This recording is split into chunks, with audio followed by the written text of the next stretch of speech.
प्रणाम गुरुदेव। गुरुदेव, यहाँ पे एक साधिका का प्रश्न है कि मैं ध्यान साधना करती हूँ गुरुदेव, और मेरे पापा कुछ समय पहले एक्सपायर हो चुके हैं और मेरी मम्मी घर पे अकेली हैं और मेरी मम्मी बहुत दुखी रहती है। क्या मैं अपने ध्यान करके उनके साथ कुछ सहायता कर सकती हूँ कि उनको भी गति प्राप्त हो? थोड़ा सा आप इसके ऊपर प्रकाश डालें।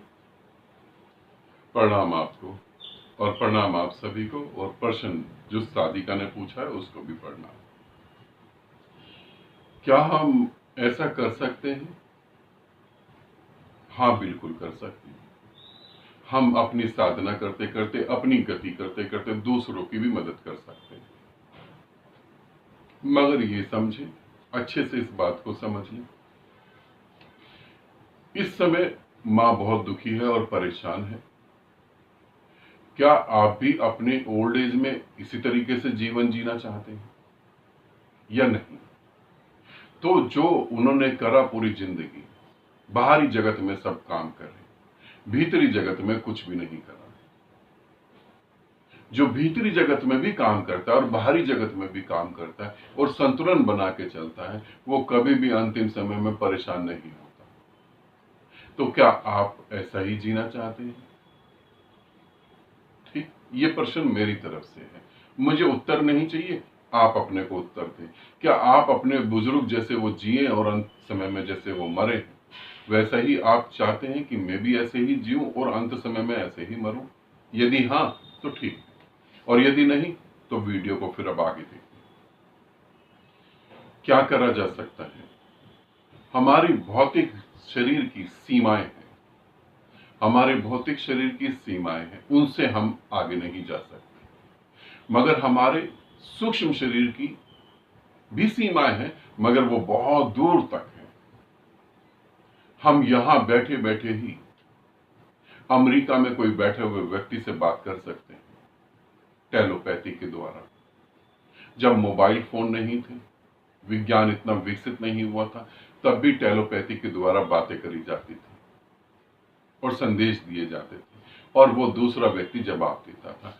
तो सूक्ष्म शरीर की सीमाएं नहीं है इस मायने में कि भौतिक शरीर से बहुत ज्यादा विस्तार है। तंत्र में ऐसी बहुत सारी विधियां हैं जिसमें कि आप यहां बैठे बैठे किसी भी व्यक्ति को वहां मार सकते हैं, किसी भी व्यक्ति का उद्धार कर सकते हैं, किसी भी व्यक्ति को अच्छी डायरेक्शन में मूव करवा सकते हैं। ऐसा बहुत कुछ है और ऐसे बहुत बहुत प्रयोग हुए हैं और उनके रिजल्ट भी गजब के हैं। अब हम आते हैं कैसे हम अपने मदर को या अपने फादर को हेल्प कर सकते हैं। मदर और फादर को हम हेल्प कर सकते हैं, उसमें 70% काम तो पहले से ही हो रखा है, क्योंकि फादर से और मदर से मिलके ही तुम्हारा शरीर बना है, और उस शरीर से उस शरीर का अटैचमेंट बहुत ज्यादा है। वीडियो थोड़ा सा 2 मिनट के लिए लंबा हो जाएगा।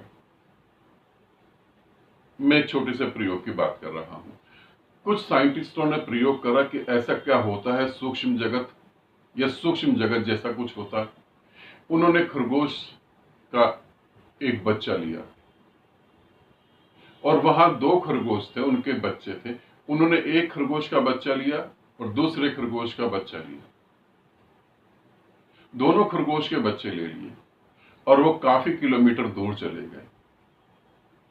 जब उन्होंने उन बच्चों को मारना चालू करा, काटना चालू करा, पीड़ा दी उनको, तो जिस मां से वो बच्चा पैदा हुआ था, सिर्फ उस मां के ब्रेन में कुछ चीजें चलने लगी, उस मां को बेचैनी महसूस होने लगी। जबकि और भी खरगोश थे, मगर उनको कुछ फील नहीं हो रहा था, मगर उस मां को फील हो रहा था, कुछ अजीब हो रहा है।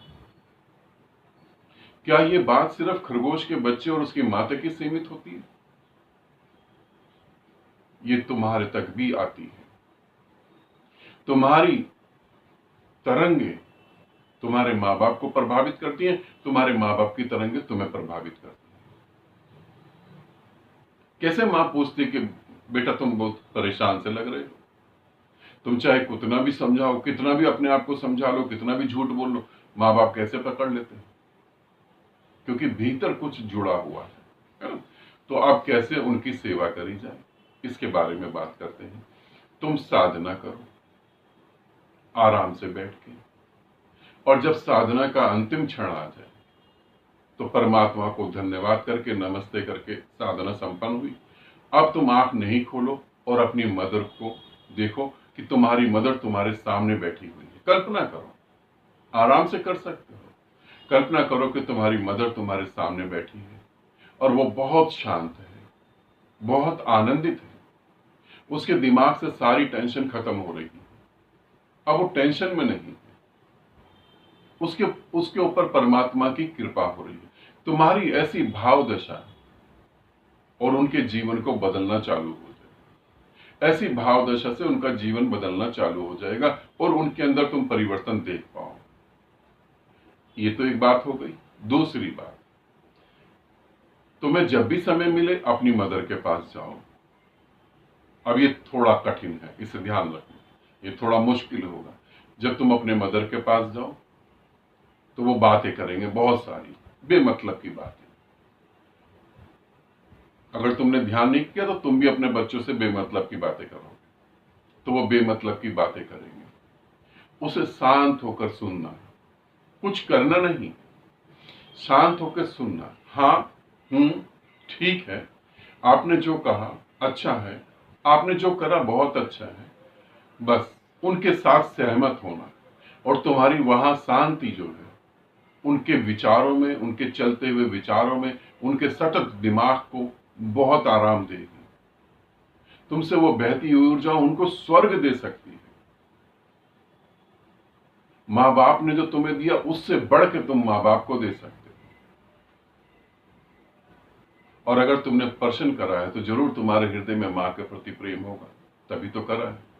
वरना तो आजकल बच्चे जीवित माँ को या जीवित पिता को हरिद्वार छोड़ाते हैं, मथुरा वृंदावन छोड़ाते हैं, बनारस छोड़ाते हैं, पैसा देके किसी और के पास छोड़ाते हैं। तुम्हारे हृदय में अभी भी माँ जीवित है, तो तुम ऐसा कर सकते हो।